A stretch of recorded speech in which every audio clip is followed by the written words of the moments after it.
Political landscape में पहली बार ऐसा हुआ कि किसी रीजनल पार्टी ने अपनी जगह बनाई और इतनी सिग्निफिकेंस गेन कर ली रातों रात की थर्ड फ्रंट की जगह बना ली और इनफैक्ट 2018 में किंग मेकर की भूमिका भी निभाई।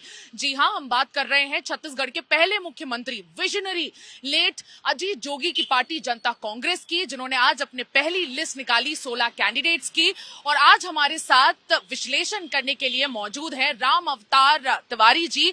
3 दशक के ये पत्रकार रह चुके हैं और इनफैक्ट सारे अखबारों के संपादक रह चुके हैं। और आज हम इनके साथ मिलकर विश्लेषण करेंगे हमारे इस एपिसोड में कि क्यों जनता कांग्रेस अब पॉलिटिकल रेलेवेंस की लड़ाई लड़ रही है, क्यों इतना ज्यादा अब जनता कांग्रेस को स्ट्रगल करना पड़ रहा है। नमस्कार, जय जौहार, आप सभी का स्वागत है छत्तीसगढ़ राउंड अप पर। और चलिए शुरू करते हैं आज का विश्लेषण और जानते हैं राम अवतार जी से कि सर, पहला सवाल यही रहेगा कि इतनी बड़ी पार्टी, इतने बड़े इंसान, मतलब आज भी अगर अजीत जोगी को कोई याद करता है तो उनके बारे में कोई भी बुरी बात कोई नहीं कहता, सब उन्हें विजनरी बताते हैं और उनके बारे में सब कहीं ना कहीं ऐसी यादें बता रहे होते हैं जो बहुत सारे लोगों को नहीं पता थी। अजीत जोगी की ये पार्टी 2016 में बनी और बहुत रातों रात इतना मोमेंटम इस पार्टी को मिल गया, इतना प्रोमिनेंस मिल गया कि किंग मेकर की पोजीशन पर आ गई। लेकिन 2020 में जब अजीत जोगी जी का देहांत हुआ उसके बाद फिर पार्टी स्ट्रगल करते हुए नजर आ रही है। तो आपको क्या लग रहा है इसकी सबसे बड़ी मुख्य वजह क्या होगी? विशाल व्यक्तित्व के धनी अजीत जोगी आईएएस की नौकरी छोड़कर राजनीति में आए, अपनी उपेक्षा के बाद एक नई पार्टी बनाए। छत्तीसगढ़ के रहने वाले यहाँ की तासीर को अच्छी से समझते थे। अर्जुन सिंह के साथ वो नौकरशाह रहते हुए राजनीति कर रहे थे। छत्तीसगढ़ के राजनीतिक पृष्ठभूमि को उन्होंने उभारते हुए एक नया दल बनाया, जोगी कांग्रेस।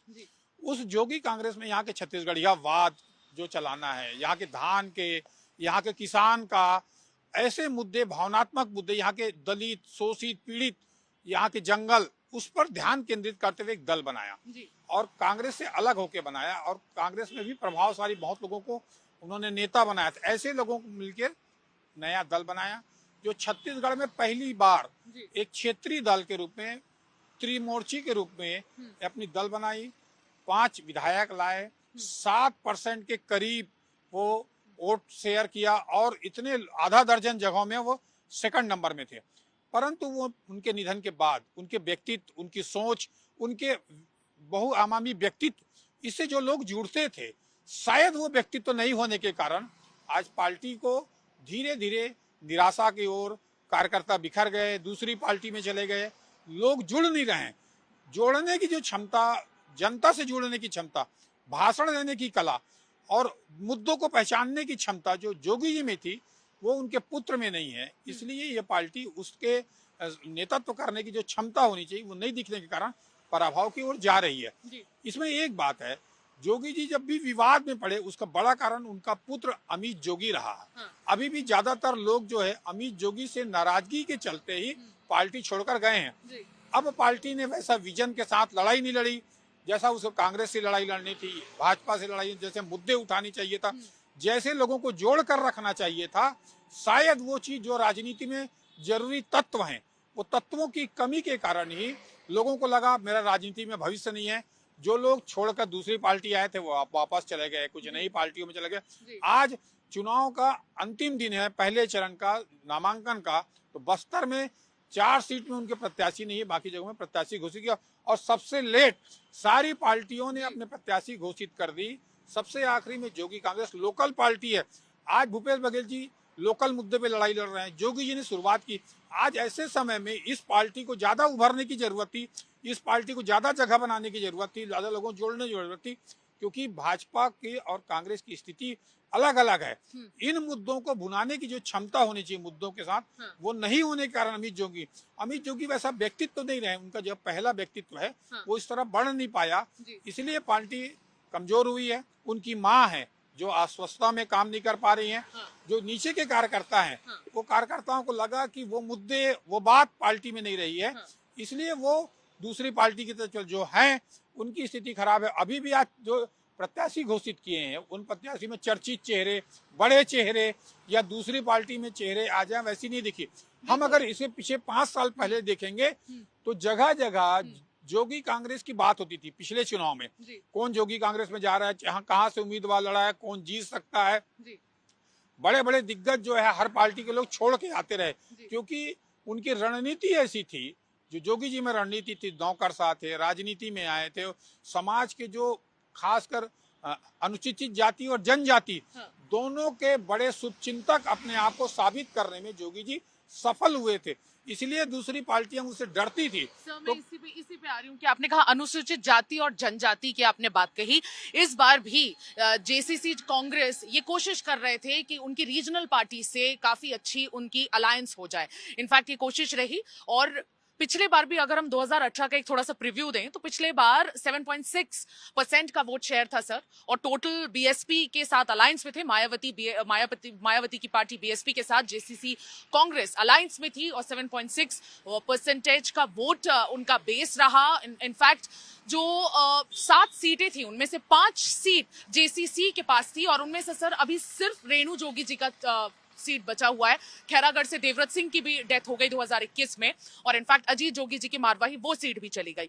लेकिन सर मैं इसी सवाल पर आऊंगी, क्योंकि आपने वो पॉइंट एकदम रेज किया कि जो उनका विजन था, जो उनका कनेक्शन था, इस बार भी जेसीसी कांग्रेस ने ट्राई किया कि वो जितने भी ट्राइबल लोकल प्लेयर्स हैं उनके साथ वो अलायंस स्टिच करें, लेकिन हो नहीं पाया। बीआरएस के साथ बात चल रही थी, लोकल प्लेयर्स में सर्व आदिवासी समाज पार्टी के साथ बात चल रही थी, कुछ नहीं हुआ। गोंडवाना गणतंत्र पार्टी के साथ चल रही थी। आपको क्या वजह लगती है कि क्यों फेल हुए ये बातचीत इनके बीच में? देखिए, रणनीति जो राजनीति में महत्वपूर्ण होती है, दूरदर्शिता, उसके अभाव निश्चित तौर पर उनके पार्टी में है, वो दिखा नहीं। इसलिए जो उन्होंने वीआरएस के साथ समझौते की कोशिश की, बातचीत की, नहीं हो पाया। बसपा के साथ फिर भी समझौते की बात की, नहीं हो पाया।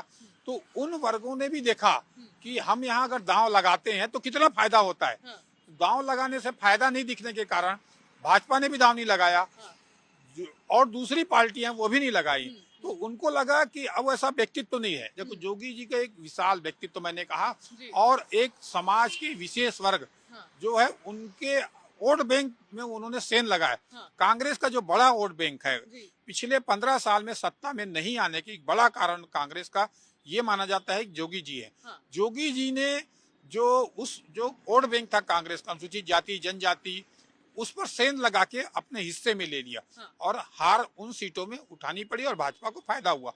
इस बार जो पार्टियों ने देखा कि अब वो व्यक्तित्व नहीं है, वो रणनीति नहीं है, वो प्रदर्शन नहीं दिख रहा है, शायद इसलिए उन पार्टियों ने अपना मुख मोड़ दिया, और अलग तरीके से पार्टियां चुनाव लड़ रही हैं सभी।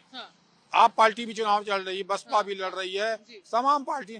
मगर जो अलायंस की बात शुरू में लगता था होगा, मगर उन पार्टियों को भी लगा कि अब समय जाया करना है, या वोट कन्वर्ट नहीं हो पाएंगे। सबसे बड़ी बात यह है कि वोट कन्वर्ट करा लेना, वोट को अपने हिस्से में बना लेना, वो पार्टी में क्षमता होनी चाहिए, नेतृत्व होनी चाहिए। उनके जिस तरह घोषणा पत्र हो, उनकी जैसे मुद्दे हो, जो जनता को लोकप्रिय बन पाए, वैसी स्थिति शायद नहीं दिखने के कारण वो जो जोगी कांग्रेस में एक ऊपर आना चाहिए था, जनता के प्रिय बनना चाहिए था, जनता के बीच मुद्दों को लेकर जाना चाहिए, शायद वो नहीं दिखने के कारण दूसरी पार्टियों ने भी दांव नहीं लगाया।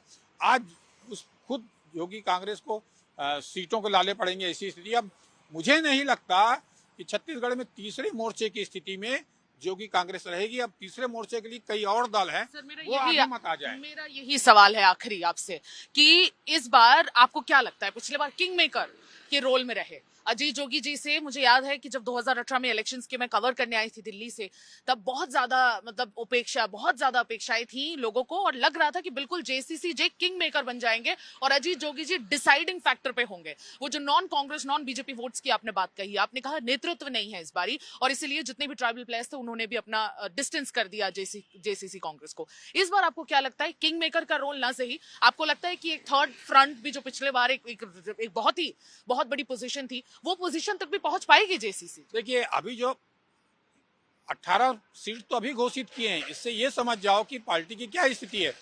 जबकि इसके पहले की बसपा ने 20-25 सीट घोषित कर दी, आप पार्टी ने बड़ी सीटें घोषित कर दी।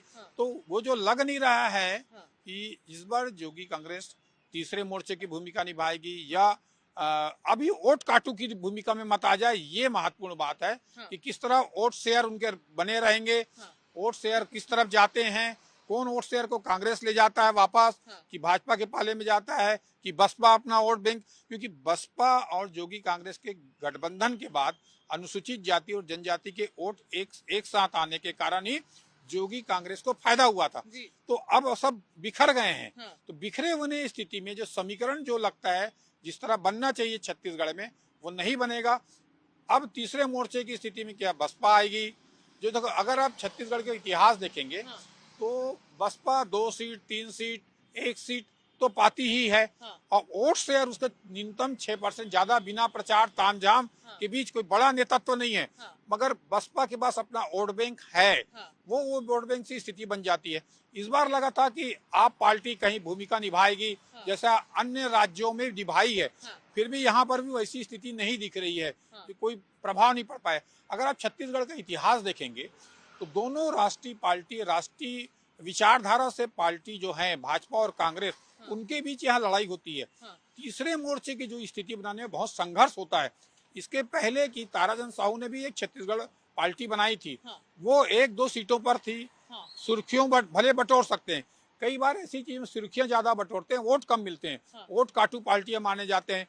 या दूसरे दल, बड़े राष्ट्रीय दल अपने निजी स्वार्थ रणनीति के तहत वोट को शेयर को बंटवाने के लिए, अपनी जीत बनाने के लिए किसी पार्टी का उपयोग करते हैं।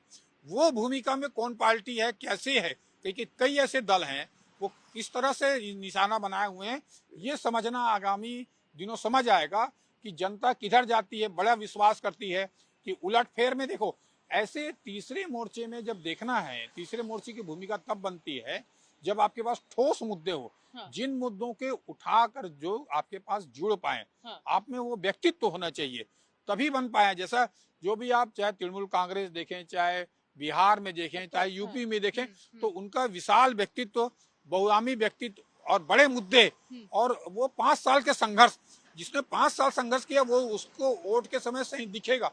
तो पिछले 5 साल में भी जोगी कांग्रेस की जो भूमिका होनी चाहिए थे, वो नहीं दिखने के कारण ही आज मतदान के समय आ गया, चुनाव की घोषणा हो गई, नामांकन के प्रथम चरण पूरे होने वाले हैं, वो स्थितियां नहीं दिख रही है। इसलिए मुझे नहीं लगता कि जोगी कांग्रेस पिछले बार की तरह भूमिका में रह पाएगी। पिछले बार की तरह भूमिका इस बार बिल्कुल नजर नहीं आ रही है, और ये इनकी इस स्थिति से ही साफ है कि किस तरह से सिर्फ 16 कैंडिडेट्स पे आज इन्होंने अपने कैंडिडेट्स अनाउंस किए, वो भी उस दिन जब पहले फेज जो कि 7 नवंबर को होने वाला है, उस फेज की लास्ट डेट है नॉमिनेशन फाइल करने की, और इनफैक्ट वो भी 3 बजे आज खत्म हो चुका है। और ऐसे दिन सुबह 10:30 बजे जेसीसी कांग्रेस ने सिर्फ 16 कैंडिडेट्स पे अपने जो प्लेयर्स हैं उनको उतारे, अपने कैंडिडेट्स को उतारा है, और उसमें भी बस्तर की 4 सीट नहीं है। तो ये अपने आप में बहुत बड़ा इंडिकेशन है। और राम अवतार तिवारी जी ने कहा कि व्यक्तित्व की कमी है, मुद्दों की कमी है, और सबसे बड़ा नेतृत्व की कमी है और विजन की कमी है। तो इसलिए इस बार जेसीसीजे की भूमिका क्या होगी ये बता पाना मुश्किल है, लेकिन एक वोट काटू पार्टी, और शायद ये भी हो सकता है कि सुर्खियों में ही बस बनी ना रहे जेसीसीजे। आज के विश्लेषण में बस इतना ही। हमारे साथ बने रहिए, तब तक मुझे और मेरे वीडियो जर्नलिस्ट राघवेंद्र पांडे को विदा दीजिए। छत्तीसगढ़ राउंड अप पे बने रहने के लिए शुक्रिया। तब तक के लिए नमस्कार, जय जौहार।